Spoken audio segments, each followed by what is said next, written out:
Good afternoon, everyone. Thank you so much for joining us. Thank you for your patience. We apologize for the issues we're having this afternoon, but we believe we have everything back up and running here. So thank you so much for joining us again. This is our 48th and final webinar of the AIEC webinar series.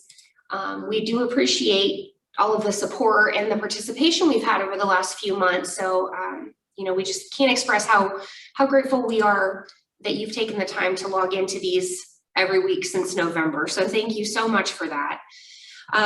Just real quick housekeeping items before we begin here. This webinar is so you want to stream your annual meeting, or you want to live stream your annual meeting, I'm sorry. It is been put together by Paul Dow. He is the coordinator of video productions here at the AIEC.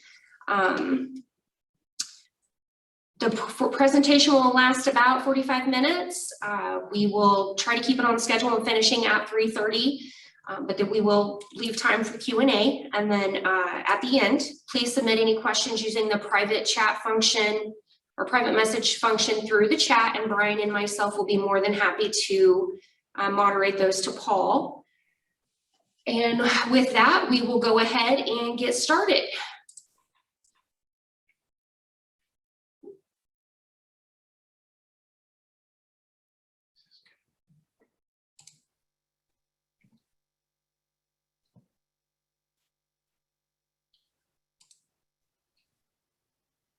Good afternoon, and welcome to So You Want to Live Stream Your Virtual Annual Meeting.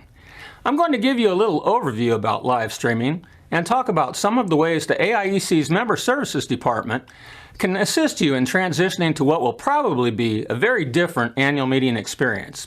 This past year has been the year of the virtual event. You may have attended a virtual graduation or a virtual wedding, or heaven forbid, helped students with virtual learning. I know that you've probably attended more than your fair share of virtual work meetings. As you know, it can be challenging for those that aren't exactly tech savvy. Okay, now this isn't right, is it? Yes, and I recorded my own commentary for a dog's purpose. I think this is not right. You just don't need to be so close to the camera. Okay. Henriette and Nan, guys, just point the camera at you and just leave it be. We're not cut out for this. I thought this computer only did solitaire. We ruined the Zoom. Remind you of anyone you know? So what exactly is the difference between a virtual meeting and live streaming?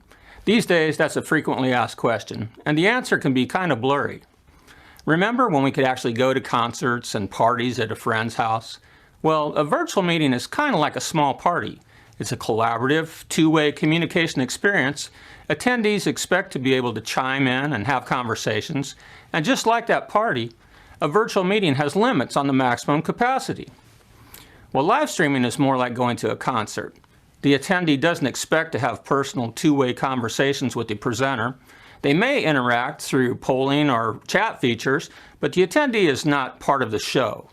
And like the concert, live streams are designed to send high-quality productions to a large number of attendees. And with live streaming, it's possible to combine the best of both experiences. You can have multiple cameras, display your PowerPoint slides, incorporate video playback, and it's also possible to have a Zoom panel discussion within the live stream. I hope that helps.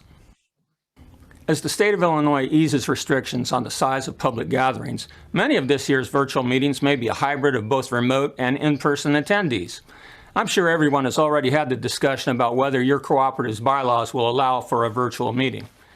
Several brave electric cooperatives held virtual annual meetings last year, and with very positive results. One of those brave cooperatives that held a successful virtual meeting in 2020 was Carroll Energy. We had been planning on a annual meeting as we normally did with members in attendance. We don't normally live stream. We've talked about it in the past. Been a little hesitancy to do that, although we do usually have AIEC provide a video of our meeting. When it became apparent that plans weren't going to be able to progress as normal with the pandemic last year, that planning really shifted to some kind of a virtual or live stream for our meeting. We didn't know until last minute almost, even though how important that live stream was going to be. We had planned, I believe in June, knew we were going to be limiting attendance and that we would live stream. After our meeting had been moved originally from June to August, and Paul came up in late June to do a test. It wasn't even then that we knew how limited our attendance was going to be.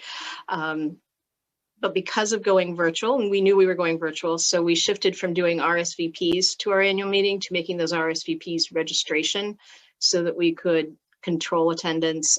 It was capped at 50 because of the pandemic guidelines that were in place. Some of our normal routine was just shifted to focus on a virtual.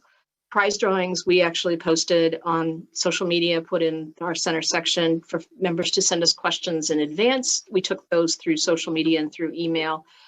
So those two became virtual, if you will. But as far as the actual live streaming of the meeting itself, we were relying on AIEC to help us with that process. And Paul suggested that we use YouTube. So Jamie worked with Paul to set up those links and get that all set up and tested ahead of time. The testing ahead is extremely important. Get your IT involved so that they can help with those connections you need. Paul was actually here for the first test, or it was the second test, I believe, when it was determined that we would move our meeting outdoors, which brings in its own considerations. If you're going to be live streaming outside, the sound quality, certainly everything, and without Paul's and the AIC's team's expertise in that, we're fortunate we have Jamie, who has video experience. So they were able to work together. Broadcasting live over the radio station was something we had discussed earlier when we knew we had to shift from our regular meeting. We didn't really pursue it until it was that last test when our board chair was there to run through how things were going to work. And it came up again that maybe we should broadcast live in addition to the live stream. It would help us reach another segment of our audience, perhaps an older membership who couldn't be in attendance either because they chose not to be there or who couldn't because of the limitations or even their time. Maybe they were out in the field on a tractor. They could still listen to us, or they weren't able to leave home, especially last year. A lot of people weren't leaving home. So it was another way we could just reach our members where they were.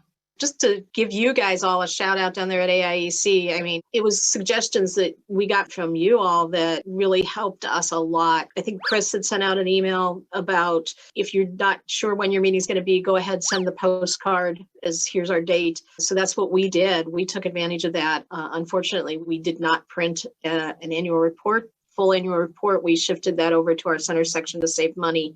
But the idea about the postcard, I don't know that we would have thought of that on our own. I'm pretty sure we wouldn't have. So just the support that we get from statewide as a whole, and then our e-blasts, we utilize Inside Information, which I know does the statewide survey. We utilize their service, and they too, obviously if you don't have a service like that, you can do MailChimp or Constant Contact. But they too, they were just like an extension of us. They come up with some great ideas and help support us with, so that, because of the pandemic and partly because of what we were able to do with the annual meeting, we now have the board and staff supporting us doing a monthly e-news. So that's something that came about partly because of the pandemic and partly because of the annual meeting communication. So I think that might be something for folks to consider too. If anything, the pandemic has taught us that virtual is the way that we're moving.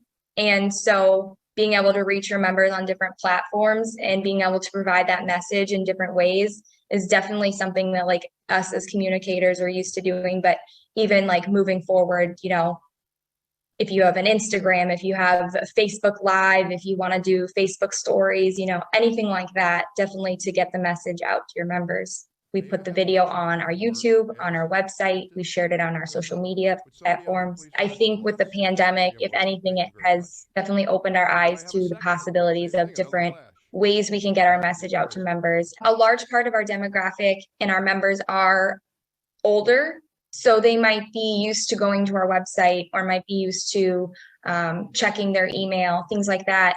However, we are seeing a lot more younger families who might be used to going on social media. They might be really comfortable with Facebook, or, they go on YouTube a lot. So I think that is important to be able to have the capability to stream to many different platforms. If that's something that you guys are looking into, I would suggest getting in touch with your IT team or Paul at AIEC and his team, because they were really great in being able to help us.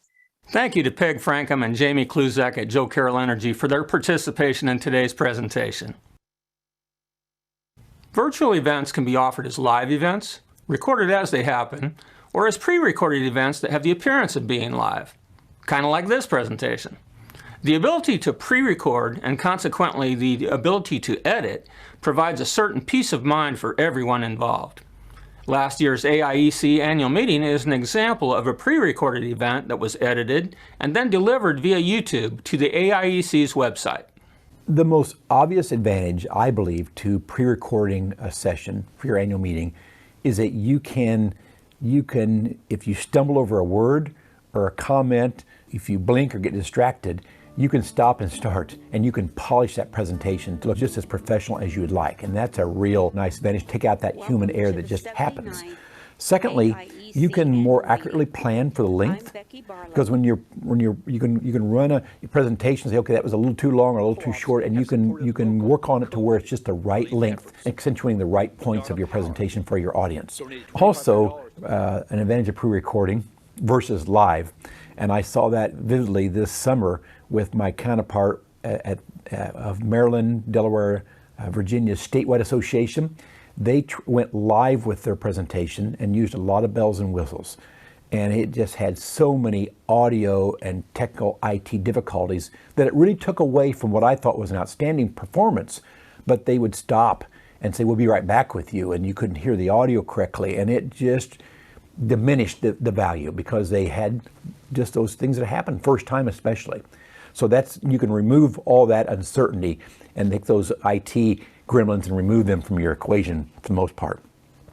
And the other part I like about pre-recording is then you can insert seamlessly video, PowerPoint, photographs. If you're trying to accentuate maybe some community activities or a project, a program you've had, some construction project, you can bring that in and look very professional and make the presentation as powerful as you intended for your audience.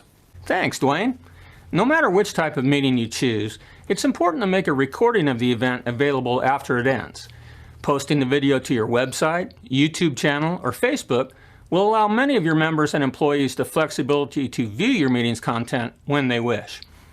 If you're planning a hybrid event, you will still need the traditional audio-visual equipment to serve the in-person attendees.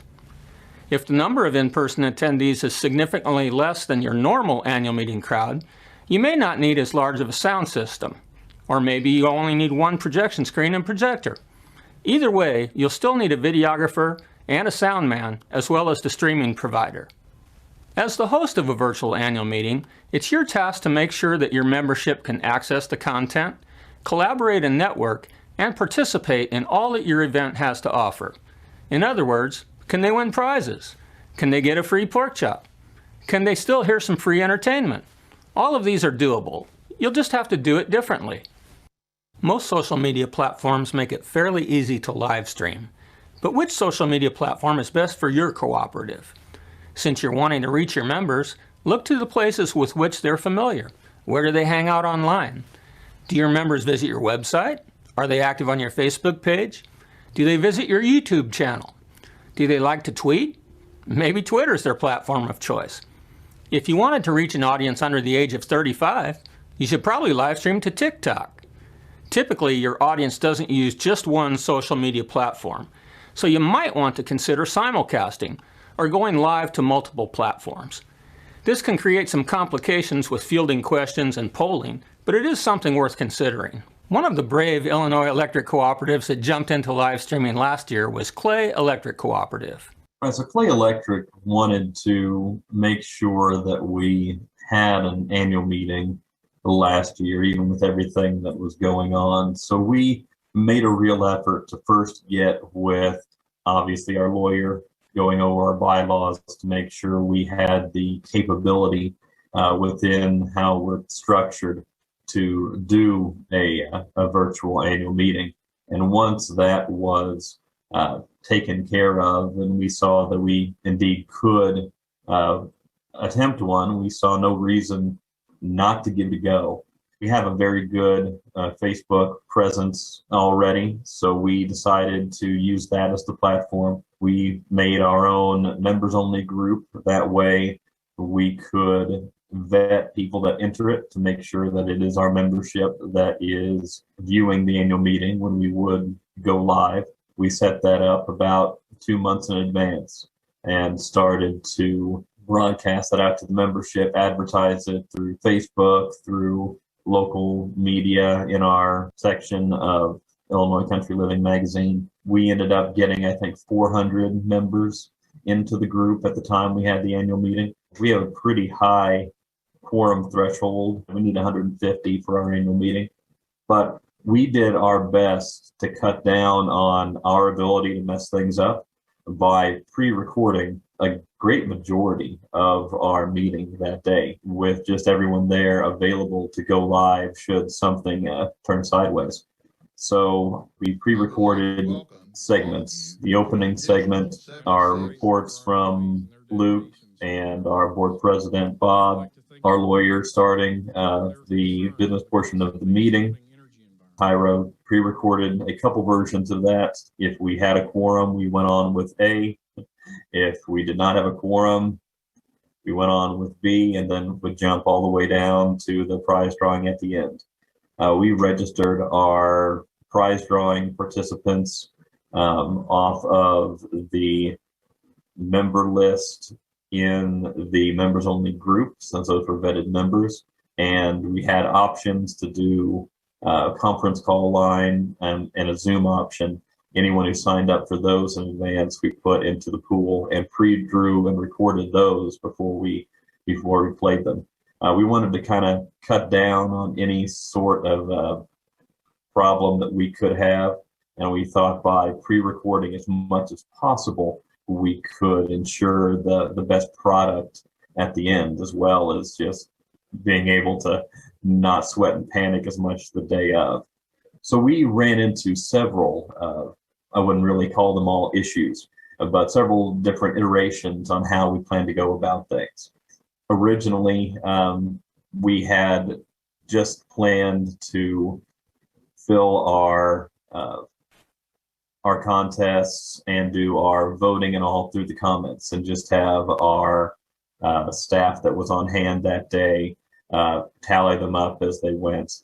Ultimately, we decided that for voting purposes, we would do the polling feature that is integrated into Facebook Live already. We had a pre-recording where Tyra would go through, make the report, ask the question that we would then cut to a slide with a copy of the question that was asked. Do you approve these reports, or move on with the business meeting, close the business meeting? Any question we had to ask, we had combined on these slides, so we could then use the polling feature in Facebook Live to ask the question and get a tally and a percentage vote that we could display live during the meeting that showed if things passed or not.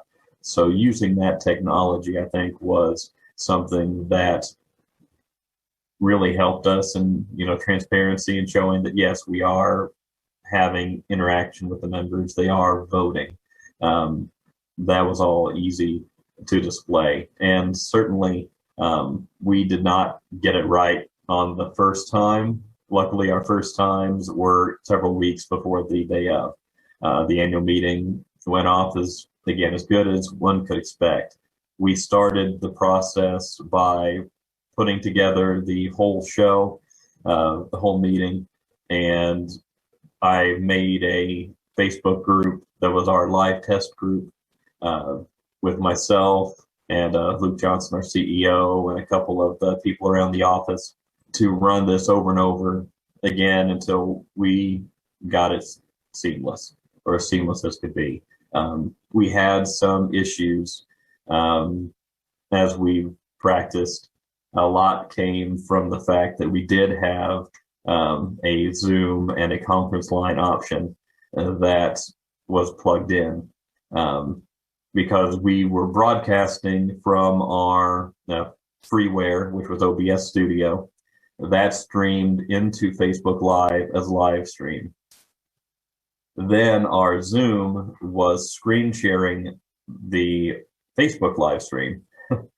And that was how we were getting both our conference line and our Zoom option off of the Facebook. And each of those steps had about a 20-second delay, which made it sort of somewhat inconvenient.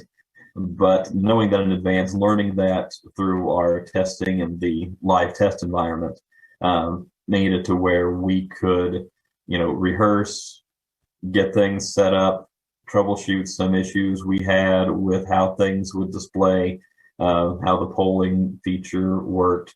I would obviously not suggest going into this blind. The more you can run it in advance, the better. We had very good luck editing our pieces to look as seamless as possible, but still being pre-recorded so that we don't have to worry as much. We knew exactly the length of the meeting, what we would play if something went wrong, if we didn't have a quorum. And then we had everybody on hand if something truly unexpected had happened and, we had, a massive failure in some part of the equipment that we would need to go live through another means and have it, we were there and had that capability. But the more we found that we could do ahead of time, the better. We originally just planned to do our president's reports pre-recorded and do everything else live. But as we worked with that and worked with a few other pieces, we realized doing it live just for the sake of being live didn't make a lot of sense when we could quality control and ensure the best possible meeting for our members by pre-recording it and broadcasting it over Facebook Live. Many thanks to Adam McKnight at Clay Electric Cooperative for sharing his experience with last year's live stream. No matter which platform you choose to deliver your virtual meeting, one of the goals is to provide ways to interact with your audience. There are many ways to create these engagement opportunities. Maybe you solicited questions in advance via email, and the answers to those questions are scripted into your presentation. That's a common practice. With live streaming, you can use both live polling and quizzing to interact with your audience. You can offer a live Q&A session where questions received electronically can be ranked in importance by the viewers. You can also offer a space for your event goers to chat online before, during, and after your event. The transcripts of this chat are downloadable after the live stream has ended. Whether you have a live Q&A, polling, or chat, you will need to have at least one staff member dedicated to fielding questions and concerns and moderating the chat before, during, and after your virtual event. This person will be monitoring the Q&A via a laptop and seated at the table with the AIEC tech crew. I would suggest that a cooperative director also assist with monitoring the chat. If you're streaming to multiple platforms, you'll need to have at least one employee monitoring each platform in order to field the questions and then relay them to your meeting. The most important factors when planning for the audiovisual or AV requirements for a virtual event are sound quality and video quality. Probably the most important consideration that will impact both sound and video quality is your connection to the internet. If possible, you should choose a meeting location that will allow for a dedicated internet connection. This means that you're connected via Ethernet to a network that is not being used by any other system or device. If there's not a dedicated internet connection available, streaming can be achieved over a shared network, Wi-Fi, or 4G. However, using these methods increases the likelihood of failure. As you've heard already, it's very important to test your proposed locations well in advance of your meeting date. Here's Dan Gerard to talk about some more internet considerations. One, we want access to a wired connection. So even if there is a wireless network available, we want to make sure that we can connect into that network via a hardwired connection. And because we're going to be streaming this data to an audience, we want to make sure that our upload speed is significant. And I would say anywhere in the 5 to 20 megabits range would be sufficient for most streaming applications. So anytime we're talking about bandwidth, it's usually represented by, a pipe. There's only so much data that can go through that pipe. And during the course of a normal business day, they're going to have ebbs and flows in that bandwidth utilization. If there's a particular peak time of the day, that might be a good time to do your testing, because you want to see if there's sufficient bandwidth when there's a lot of utilization. When that pipe is really full, you want to see if there's going to be adequate bandwidth available for your streaming. Another option would be to work with the local IT person to maybe dedicate a specific amount of bandwidth to whoever's or whatever computer or device is streaming that. That way you can guarantee that you have a solid amount of bandwidth available to that streaming service. Your maximum theoretical distance is about 300 feet with Ethernet. Most runs, home runs, what we would call them, from say a faceplate or jack plate in an office to your data center are going to be under that 300 feet theoretical maximum. Anytime you need to extend that distance beyond the limitations, you can put a switch or a router, which is going to act as a repeater and boost that signal for yet another specified distance. So it's fairly easy to overcome distance limitations, but you want to make sure that you've got the devices needed to do that. The importance of using your system during testing the same way that you're going to be using it during the live event is extremely important. You want to mirror or replicate that testing environment as closely as you can, if not have the exact same setup that you're going to have the day of the event. I would say if you're considering using a public venue or an outside venue that you do not have ownership of or control the IT network, it's probably really important that you get someone from their IT involved so that you can ensure that you have a good solid internet connection and the available bandwidth dedicated to your connection that you need.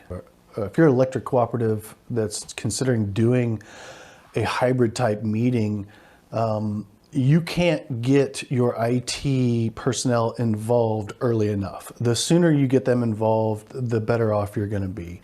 The worst case scenario is you have this annual meeting planning going on the side, and your IT guy is left in the dark. And a lot of time there's a bunch of assumptions made that IT can just make this work. Sometimes it takes time. It takes configuration changes, and you really want to make sure that you're giving your IT personnel ample heads up of what's coming down the pipe, what should they expect, what are the expectations of them as far as infrastructure goes for the streaming service, so that they can make sure they've got all of that configuration set up ahead of time. Oftentimes it's not just flipping a switch or a real quick configuration change. Sometimes this takes some thought. One, just to make sure that we're maintaining the security, integrity of our corporate network. We want to be able to make this happen, but we also want to make sure we're protecting our corporate data, and that we're not just allowing someone to come in and plug into our network just to use our internet. We want ample time to assess the situation and make sure that we're provisioning the network in such a way that we're able to segregate and provide the needed bandwidth to the streaming service. Thank you, Dan, for sharing that information. And now for some other important technical considerations. What about the available power at the venue? Do not assume all the outlets you see are going to work. Do you know which outlets are on the same breaker? Do you have a generator for backup power? Where will that generator be located? You don't want to have your meeting presenters trying to talk over the sound of a generator. What type of lighting will there be at the time of your meeting? Will the sun be shining through any windows? Is your meeting outdoors? Where will the sun be at the time of your meeting? You don't want your camera to be shooting into the sun, and you don't want your presenters looking into a bright sun. If your meeting is to be held in a tent on a sunny day, you might want to have lighting for the shaded stage area. This will allow cameras to properly expose for the presenters while not having a drastically overexposed background outside the tent. Wherever the location, make sure your subjects are well lit. What seems okay for the attendees at your location might look drastically different to your live stream viewers. And what about the ambient sound of your location? Do you know what day and time they pick up the trash? Do you know when they mow the grass? If your meeting venue is providing the house sound system, you'll need to make sure that they can provide an audio output from their system into the AIEC's sound mixer for the live stream. These are all considerations that could have an extremely negative impact on the quality of your meeting. So how can we help? Well, besides providing the traditional meeting support services of setup and operation of a quality sound system, large screen projection, and audio and video recording, the AIEC now offers multi-camera live streaming services. We'll work with your co-op to tech check your meeting well in advance of the actual event date. If you want to pre-record your meeting or portions of it, the AIEC can help make sure you look and sound your best. We've been producing award-winning video content for cooperatives, state and national associations, as well as area businesses for many years. By utilizing the power of Vimeo's live streaming services, we can simulcast your meeting to platforms like Facebook Live, YouTube, and Twitter, among others. We can live stream your Zoom meeting to the platforms of your choice. We can help you embed your event on your website, including a chat box which contains Q&A and polling features. In terms of security of your live stream, you can password protect your event or select a private link that you would send to your membership. After the viewer enters the password or selects the link, they will have the option to enter the chat if you want to provide that feature. After entering their name and accepting Vimeo's terms of service and privacy policy, the chat feature will become active. Prior to your event, you can create any polls or quizzes that you want to incorporate into your meeting. Once your event has gone live, you can receive questions from your audience members that are viewing on Vimeo. Time won't permit a detailed demo of all of the live streaming features that the AIEC can offer, so if you're interested in learning more, please contact me and we can talk about your upcoming meeting. So whether you're having a traditional meeting, a hybrid approach, or a strictly virtual meeting, the AIEC's Member Services Department would love the opportunity to work with you. You know what? Let's call it. Henriette and Nan, we don't need you to be on any Zoom calls. Thank God. Oh, wonderful. Thank God. Thank you for taking part in today's presentation, and I'd be happy to take some questions. If anyone has any questions, please send those through the chat function to AIEC. As of right now, we do not have any questions in there. We go ahead and open the floor at this time. If you guys want to go ahead and unmute, ask Paul any questions that you might have.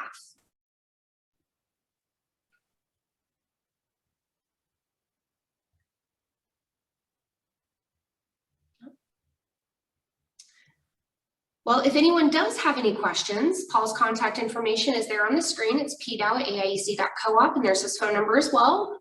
Also, feel free to get in touch with myself, Dan, Brian, any of us. We're more than happy to get that information to Paul if you're not able to get in touch with him. Again, I do want to just thank everyone for joining us. This was our 48th and final webinar of AIEC webinar series. So thank you for all the support we've gotten over the last few months with us. A lot of good information, and I hope that we were able to provide some solutions to any problems that you might be facing at your co-op. We will be sending out a survey just as a reminder. If you complete that survey, there will be a prize drawing. It's a $100 Amazon gift card. You complete the survey and you're entered to do that.